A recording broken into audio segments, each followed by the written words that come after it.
Each year, more than 70 million post-surgical patients receive opioids. Now, while prescription opioids can be an important part of treatment, there is a risk of abuse or addiction. There are alternates, though, that you can effectively use to manage pain after surgery. And here, joining us to tell us about them, are Dr. Scott Sigmund. How are you?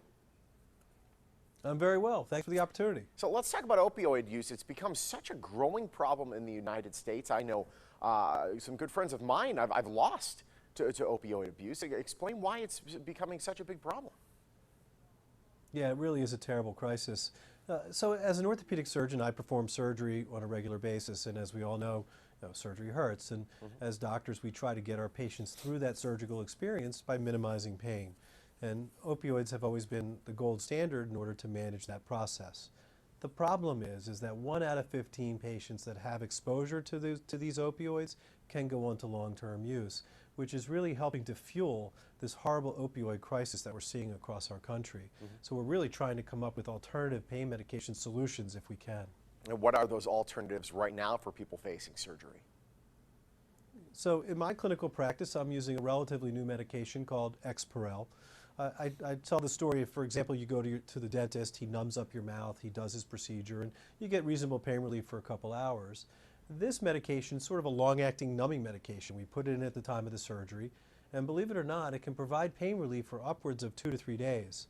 So, for example, if I do a knee replacement on a patient, I actually have that patient up and walking in the hallway the day of their surgery. Wow. And it's hard to believe, but they actually say they're having minimal pain at the time. So really, we've seen significant reduction in the need for post-operative narcotics in the hospital setting in particular. Wow, that's really incredible. And this is a medicine that does not create necessarily the same abuse or addiction that an opioid would. That is correct. It really does not have any addictive potential. It's an injectable medication that we use at the time of the surgery. The real take-home message here that I want to try and get across to the viewers is that you have a choice.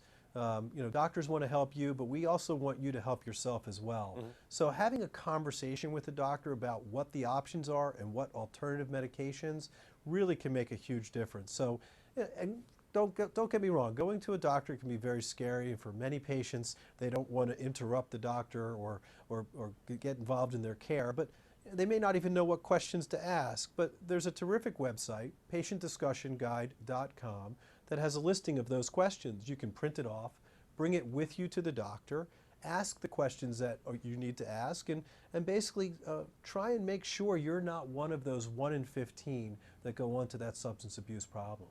Absolutely, and it's a tough position for the doctor as well. You know what the risk is with this medicine. You want to make sure that they know that there's an alternative. So it's a great thing that you're here on this platform to be able to tell people about it. So more information, again, that website? patientdiscussionguide.com. Awesome. Doctor, it's a pleasure. Thank you so much. Thank you so much for the opportunity. Have a good day. You as well. If you want more information about non-opioid medications before, during, and after surgery, you heard some of these non-opioid medications. They actually have people walking up on the day of their surgery. That's incredible. Patientdiscussionguide.com. Megan, over to you.